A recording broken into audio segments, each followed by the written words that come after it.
Are you guys ready for the kickoff of my first impression weekend where I am spending 2 days dedicated to brand new volume 1s, and I cannot wait to talk about today's first impressions that I'll be doing.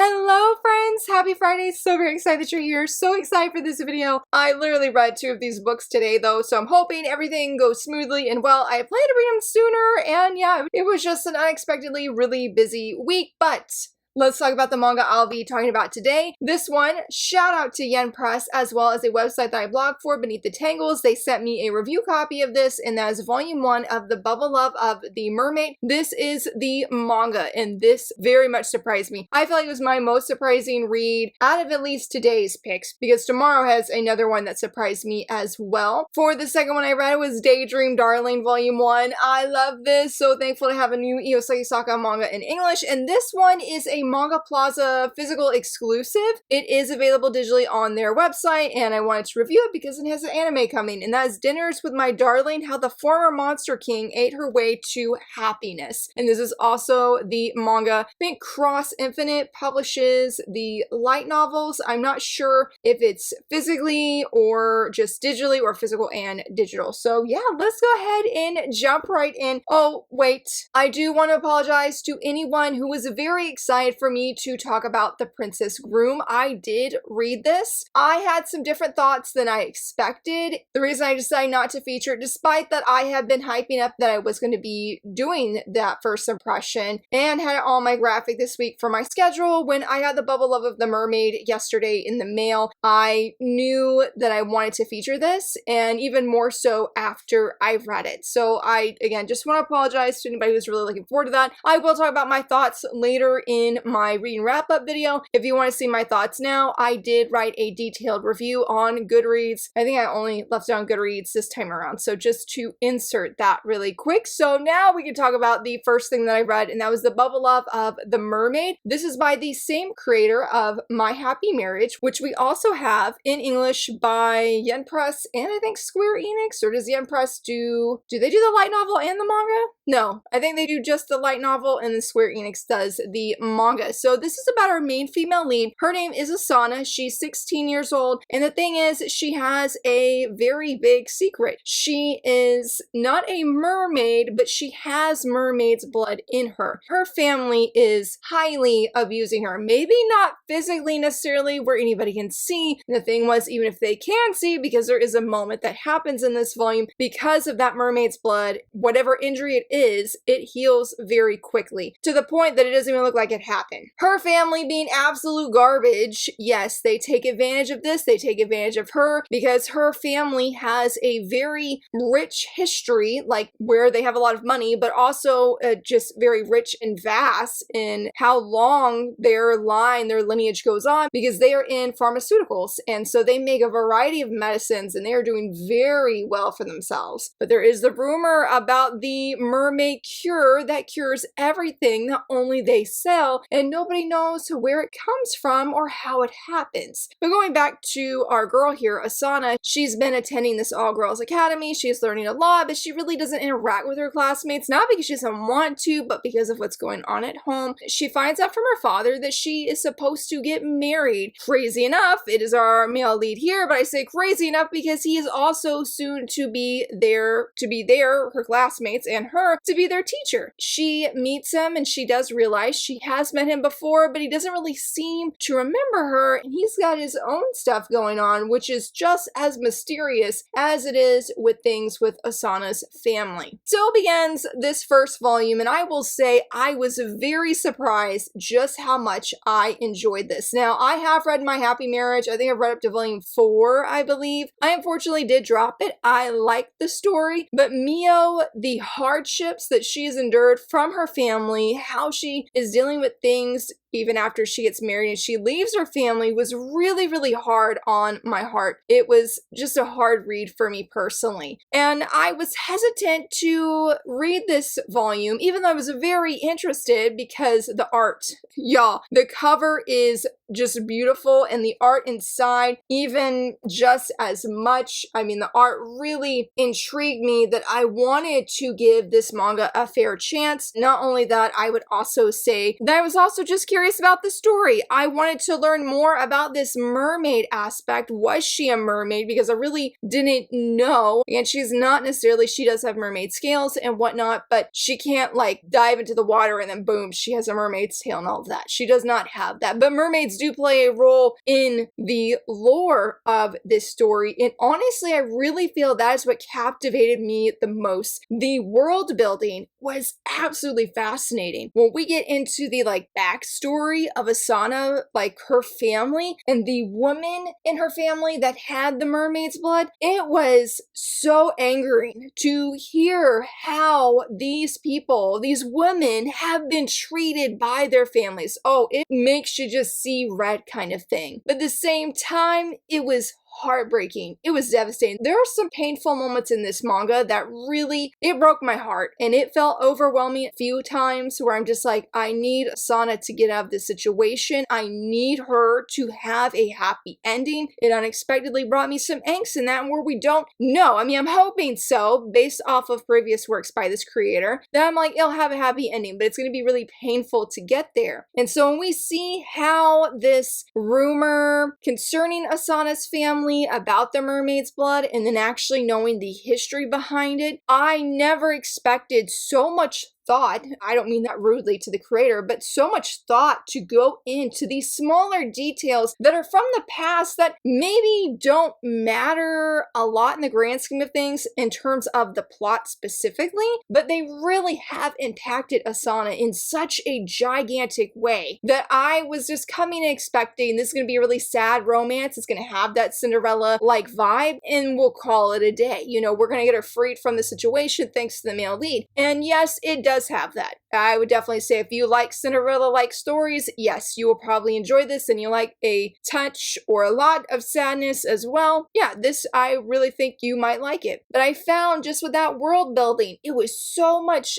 deeper than what I thought would be on the surface. I really felt tuned in to not only Asana's struggle, but also this mystery that ties in, with the male lead, how he's got things in his family. And I'm really wondering about some of the motivations of certain characters who are playing a major hand in this arranged marriage. What would happen to bring these two people together with the little bit of knowledge that we know as the reader, especially about the male lead? I can't go into depth about that because that'd be spoilers, and I'm trying to keep this video spoiler free. But I have a lot of questions there, and then if we tie in, both of these characters are struggling in their own way. Asana does want to marry this man because she remembers him from her childhood, and he has been such a support and rock. That one fundamental memory has changed her whole life to help her to be able to smile in light of the pain and the abuse that she is facing. But she's like, I don't want this man to marry a monster. She's talking about herself, unfortunately, and marrying to this family, when meanwhile there are things with, we'll say, his benefactor that he wants to move forward with this marriage, even if he is not even really sure why the benefactor is setting things up for him to become a teacher, for him to have this arranged marriage, not only arranged marriage in general, but to specifically to Asana and have him marry into her family and take on her family name. Like, there's a lot of questions, and then we get to the very end, as we'll say too, we see somebody that's about to pile on another issue with everything going on. It was very, very engaging, and I just didn't expect to enjoy this volume so much that I'm like, I want to read the second volume. My heart's breaking, but it's not where I usually, I'll be honest, if my heart is feeling that much anxiety and stress and worry and just general heartbrokenness for a character or set of characters in a story, I don't typically read further. I don't like feeling that way when I'm reading. I like a happy reading experience. Now, I do have the occasional series, like I don't have it up here, I don't think, but like My Girlfriend's Child. That's not really a happy read, but I really enjoy it, and I feel like whatever is weighing my heart down by what's happening in the story is 10 out of 10 worth it. I don't know if I would say this is a 10 out of 10 read for me, but it is. When I rated on Goodreads, I gave it 5 stars because I'm like, this completely blew me out the water with my expectations, and especially in wanting to keep reading. I want to see Asana find her happiness. And I guess we could talk about the romance a little bit. I'm not really one who is really bothered by age gap romances. I'm in an age gap marriage, and while she's 16 and there's a lot that could be said there, I think it was written in a way where I was surprised that I did not really feel bothered by their ages. But I will say, one of my personal lines is I'm not a fan of teacher-student romances. I really, really struggle with them. So I knew for me that when it came to this manga, the age gap I probably wouldn't have an issue with, but the teacher-student romance, that would be a little bit harder to overcome. And while I wouldn't feel it's really super no, I wouldn't say it's not super addressed. I think it's just written in such a way where it doesn't feel like it's red flag or toxic, or he is using his power, his age, to force her into this marriage. These two characters are hurting so much, and I don't want romance to be the end game and end all the pain. I mean, yes, I do want the pain to go away for both of them. I really deeply want them to find healing, and it's sort of written in a way where these two hurting individuals are coming together and they're able to find a little bit of happiness that they feel they cannot find in their own homes. And I would love for them to be united in a way where, again, they could find healing. And I think that is best for this story, with them being side by side. I don't know how much the romance is going to bloom. I feel like there's definitely moments where we see Asana definitely has feelings for him, but she's thinking of his well-being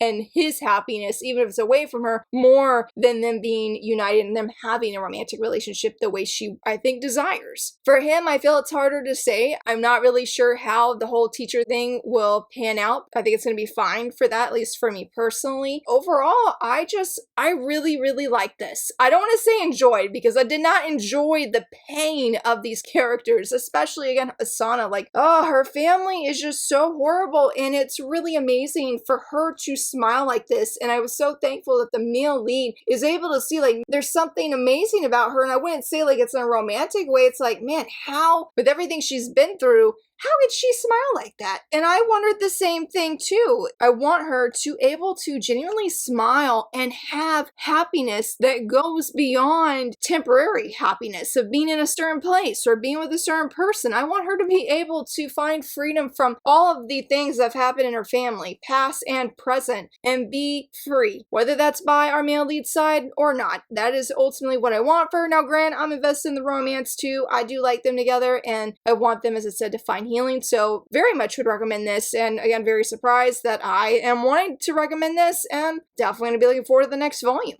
Next up is Daydream, Darling by Yosei Saga, and I love this one so very much. I think it was my favorite read. It's hard to say because this is very different than Bubble Love of the Mermaid, so it's really hard to say. I like them for different reasons, and y'all, we definitely have to talk about this. I feel like this is a very different Yosei Saga manga than what we have seen from her thus far, and was very, very impressed. So it's about our main female lead. Her name is Iroha, and she really struggles to communicate and to just talk and speak with others. She feels like when she tries to, the words in her mind really get jumbled up. She's not sure what to say first. She's not even sure if like there's more than one question asked her. Which one does she answer first? She really just doesn't know and just struggles what to do. Well, when the volume opens up, we see that she's talking to our male lead, and we see that she's at a library, that she had met him, and that she's trying to go to the same high school that he is. And the thing is, though, she does get in, and we see that she can talk to him so freely. Like, despite despite that we know that she struggles to talk to other people and that she comes across really indifferent and that she wants to be just by herself, which is not true. She wants to talk to him because when she's talking to him in like the courtyard, we see her saying, "Oh, I messed up again." And they're like, "Only if you knew how excited it made you when they included you or when they talked to you and asked you to do certain things." And she's like, "Yeah, but it just feels impossible. I can only do that with you." Well, that sounds pretty great so far. Well, there is the like class president, we'll say. He comes in, he's trying to invite her to go to this class event that they're doing. And, you know, she's saying no, but he keeps seeing these moments of her being in the courtyard and smiling, looking so different than when she's in class, when she's not even smiling at all. For example, she'll look like this. That's how she usually looks like when she's not around the male lead. But then when he catches her smiling, he realizes like this, that she's really pretty and really happy. It's just nobody ever sees it but the male lead. But yeah, he ends up calling her out saying, "Hey, you need to stop going there and talking to that person because you can talk to us, your classmates. We get to know you and we're also real." And we're like, or at least I was like, what? The male lead is real. What are you talking about? And then we see that when she's talking, there's nobody there. But she's adamant he's real, and that's when the male lead comes on the scene, and we come to find out that the person that was in her mind looks just like the male lead. She has created an imaginary him to help give her support and have somebody to talk to. But he's like, "Hey, I don't want to lose to my imaginary self. Get to know me, practice with me on speaking, and we will grow together." And so this volume opens up. It was phenomenal. It was truly everything I was hoping it would be. And why I was really impressed with this volume especially is because I feel like, I'm not going to say that other Yosaki Saka manga titles or series, because I've read all of them, but Sakura Saku are immature. Definitely ain't saying that because I love her work. I will try anything and everything that she writes. However, with that in mind, I feel like they are different because most of the time in her series, there are long-running issues between the characters of miscommunication or lack of communication. And for a series to be centered around the very thought and idea of communicating and how you can communicate with other people, and there was a really, really great quote by the male lead of saying maybe that's the biggest challenge of all, of being able to communicate and seeing how close we can understand one another. That really is the foundation of this volume, and I was blown away by that because while it may seem, well, like Laura, there is lack of communication because our female lead is not able to communicate the way she wants. Yes, but it's different. It is not because somebody said something, and it's not centering around romance specifically, bringing in that whole other element. There really wasn't any romance in this first volume. She really admires the male lead. I have no doubts it will become a romance, but she has him again as a support system in her mind. And I really love that at the beginning, sometimes we don't know which is the real male lead. We don't know if she's talking to the one in her mind or if she's talking to the real actual guy. I love how I said before, he's like, "Hey, I'm not going to lose to myself." And he's like, "Hey, why don't you touch me?" And he puts out his arm. He's like, "Touch me. You can feel my skin. You can feel my body heat." And he's even like, gets really close, like, "Hey, you want to be able to smell me as well?" And she's like, "No, that's too much." But the more she gets to know the real him and slowly starts communicating with him, the one that she's made in her mind is starting to not be enough for her. She's starting to really be, I guess as he said, challenged to understand other people. And so I was thriving with that in this volume. And the way too is illustrated of how she really struggles to get the words out right here, of this sense of like drowning, was very emotionally moving. I found myself teary-eyed at a few different parts because even though I have not struggled with communicating in the same way that she is, and how she explains about the words having different shapes and sounds and colors more or less, I've never struggled but like that. But being really shy and being terrified of, wonder if I say the wrong thing, wonder if I offend this person, wonder if I don't even be able to convey my ideas in a good way at all, period. I really related to that, and so I just truly love that for an Yosaki Saga manga that I feel is the queen, not in a bad way, of having her characters be full-blown in misunderstanding misunderstandings for several volumes. I never expected to come into this and see something rooted in where he's like, we're going to understand each other. I may not get what you mean when she's explaining about mixing up her words and not being able to get them out. He's like, I don't get that.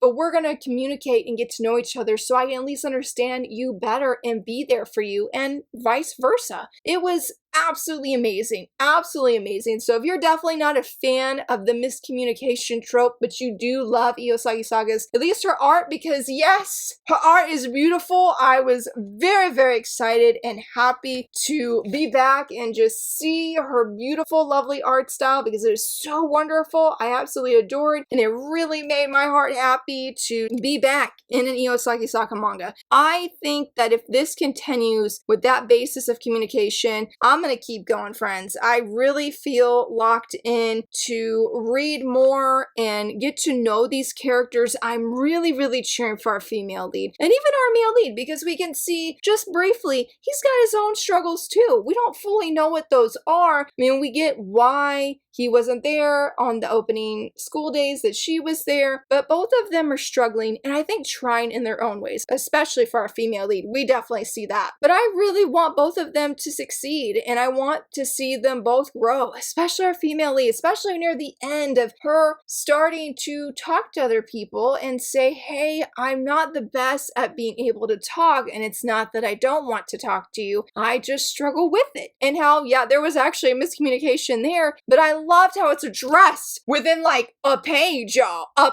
page of like, okay, I misunderstood why our female lead was acting that way, and somebody said one thing and they accused somebody else. Y'all, it got wrapped up before the volume ended. It was insane. Insane, I tell you. But it was a very powerful volume, and I feel like there's just a deeper tone overall to this story, at least thus far, that I really, really hope continues. I mean, if it does, this will easily probably be my favorite work by her. I can definitely see myself coming back to reread this because of how touching this first volume was and how much I loved it. So definitely another one I am highly, highly, highly recommending, and I just cannot wait for volume 2. Please be coming out another volume before this year ends, because I need more. I need to see where these characters are going. And last but not least, I'm going to talk about Dinners with My Darling, the manga. This was cute. This was different than I think I anticipated maybe. I don't really feel like I had any expectations, but it still was different than what I thought it would be. I knew it was a foodie manga, but I didn't know anything about the actual premise. So it's about our female lead. Her name is Abigail. And when we meet her, we see that she is, it seems like in an arranged or political, more of a political marriage, excuse me, with our male lead, Gerald. He's in the military. I can't remember what their standings are, but I'm pretty sure he's higher up than she is when it comes to like nobility and all of that. He tells her right off the bat, I'm not gonna love you. I think he even says in the back, he says, I do not need to love you. And she tells him, that's fine, but are you still gonna feed me? Will I still have food? And she's very adamant that she just needs food. And we find out that her family basically, yes, they mistreated her, but they also just did not feed her. She had to work for her food, and she was lucky if she got to eat every like 1 to 2 days, I think she said. And so she is completely blown away that she's in a place, even if he says he's not going to love her, that she can still freely sleep here and have all of this delicious food. But the thing is, because of her malnutrition, she sort of passes out from eating too much, and that's when they start working together to help her grow accustomed to having larger portions. And in that time too, Gerald really starts to fall for his wife. He starts to really fall in love with her, and we see that he loves feeding her specifically and them having dinner together and other meals together. I'm pretty confident it's supposed to be a romance, but there isn't really much romance in this first volume, but there's so much food. I really love the expressions that Abigail has when it comes to any and all kinds of food. The way she got so excited. I was trying to find when she gets really excited for food. Yes, here we go on the second page right here. Look how starry-eyed she is. She does this anytime and all the time when it comes to any kind of different food. But one thing I forgot to mention though is with Abigail, there is a twist that she, maybe in her past life, I guess you would say, she was the Monster King. Some people would call her the Demon Lord, but she had like magical abilities, but she really, honestly, she reminded me of like a giant black slime. That's personally what she reminded me of. And she lived basically on this mountain. She would eat beef. beasts. And the funny thing was though, even though she ate beasts and other creatures, sometimes she learned after one incident that if she scared the humans away, she could get really, really delicious human food. So she's been pretty much a foodie in both of her lives, the human one and when she was the Monster King. That was a really interesting part of the manga because I guess first, I love when we have a male lead, when they find out something from their wife or the love interest and they say, hey, I was X person in another world, in another life, I've been reincarnated here, I've been,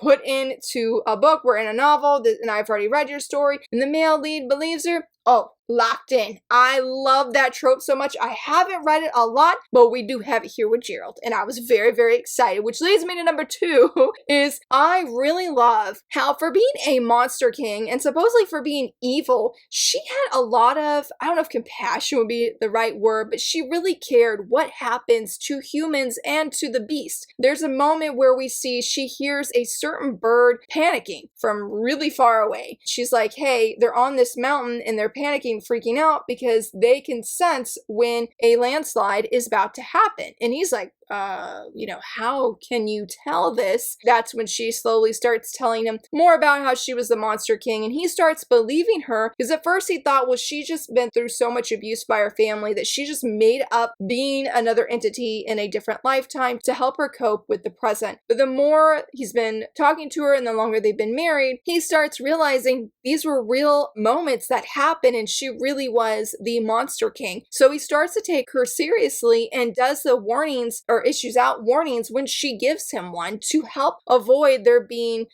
tragedy from striking. And it has really saved countless lives, especially for the humans, but I would say also for the beast. So it was interesting to me where she's using her past life to help her in the now. I was not prepared for that, and I feel like that's not really common unless, say, it's in a otome game like setting, but even then, that's part of the whole thing with otome games is the main female lead knows, like, if she makes these choices, this certain plot will unfold, but then once she changes it up, the whole otome game plot changes up pretty much. So I really enjoyed that aspect of the manga. It's not like a huge part, but we do see it in passing several times of how her experiences are helping people in the now. And that definitely has not changed though with her love, as I was saying before, for food. She absolutely loves it. But I was going to say one thing I did struggle with when it came to Abigail that I was not quite prepared for is her being very, very straight-faced. I don't do well with main characters specifically. Side characters, it's fine. But when we have a main character who doesn't make a lot of different expressions, I find it's very hard for me to connect with that character. That's personally why I did not enjoy reading Frieren and why I didn't continue it, because Frieren didn't make a lot of different expressions. I know a lot of people, my husband included, who absolutely love the anime, but it was, and I could say that the further we got near the end and she genuinely smiled or made a different expression that wasn't just like, I guess you would say like her resting face, I found I was able to, I'd say, connect with her a little bit more. That was something that I was bummed for myself personally, that I don't love more characters like that where I'm more excited to read on. I mean, obviously I read the whole thing. I will say though that Gerald here, he really does make up for the lack of energy she brings unless it's about food. He was so funny and cute at several times of how he would start feeding her and he's like, I can't even believe I did it. I just did it subconsciously without even realizing. Or he would be appreciating her or just saying something really kind, and then we get really embarrassed when his servants call him out like, oh, are you caring for your wife? You're pretty excited to see her, or you think she's really beautiful. Like, those moments were cute. So I feel like there is a good balance there, and I really appreciated Gerald for that and how he brought some energy that I feel if it wasn't there would have personally affected my enjoyment. And I really did love of how at first where I thought maybe, I was like, is he like a bad guy and isn't gonna love his wife? I've seen the opening pages on Manga Plaza, but I must have forgotten that because I'm like, hello, you better love your wife. And I enjoyed seeing his journey in that sense, because if there's any romance in this volume, I would definitely say it's because of him and him slowly starting to love his wife and really care for her. And I do love how he just gets her quirks, and he knows that if she sees new food that she's going to eat a certain way, and he does what he can to avoid it, that he knows how to divert her with food. I think just too of how he accepts her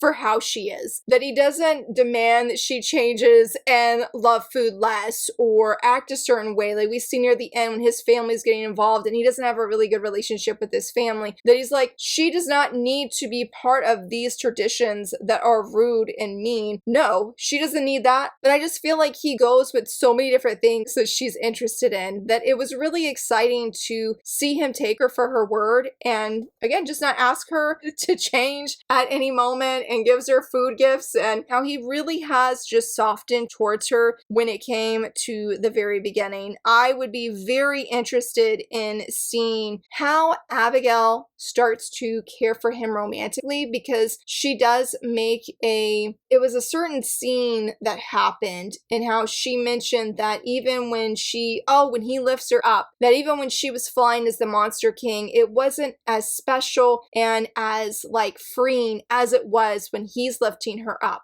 I really think that was sort of a start, or beginning to be a starting point for her, where she's starting to view him hopefully in a romantic way, especially too when she asked a bunch of questions about like a certain festival. I think it was the Harvest Festival. When she was the Monster King, she did things to help protect the humans and we keep the beasts at bay. And she's worried that since she's not there, that maybe she'll have to use what power she does to help defeat those beasts so they don't harm the humans. And he knew. He was able to address her concern, and she even says like, how did he know when I didn't even say anything that I didn't want to hurt the beast? So he's definitely really in tune, I feel like, with her emotions and her feelings outside of the foodie stuff, that I really like that. And so I hope she's able to see that he really cares for her. Like I think she maybe realizes, but again, just would be really interested in seeing where does this romance go, since it really sort of similar to Daydream Darling, where the romance is not being introduced very early, which was very interesting. Also that we have Darling in 2 different titles that I'm doing a first impression on. I wasn't expecting that. There was a lot of funny moments that I really enjoyed and appreciated how things were drawn, explained, like when she was trying pudding for the very first time, and how she's like, oh, it's fresh, and him spitting out, or about to spit out his tea here. I took several photos of panels that I really enjoyed, because there's just, like I said, times as it goes on, some really great humor like this. She was so fascinated by the meat being in the shape of flowers, and she's like, is there flower meat that I've never tried, that I never knew about? And he's like, no, it's okay. And he just was like, look over here, there's some other food that you haven't tried yet, so let's go over there together. Again, I might have struggled at first with Abigail being really straight-faced, not making a lot of different expressions, but Gerald coming in and really falling for his wife, he brought so much good humor, and the food was definitely on point. I was thankful that I didn't get overly hungry, but I also made sure that I ate before I read this volume so that I would not. So definitely another one I would suggest checking out. I'm not really sure if I'm going to read ahead on Manga Plaza. I have asked them if they would publish, though, more volumes. If they don't, I'm going to be tuning in for the anime at the very least, because I think this would be a really fun one to watch, see how it unfolds and where it goes. And I would definitely say if you just like foodie series, then yeah, this is a good one as well. So overall, I really enjoyed these 3 volumes, and I'm very thankful for the opportunity to yap about them to you guys, because they were great, and excited to see where they go and hear more. But I would love to hear from you. Have you read these yet? Are you interested in any of them? Let me know down below. And if you enjoyed this video, please give it a thumbs up and subscribe. And thank you so much for watching. Bye!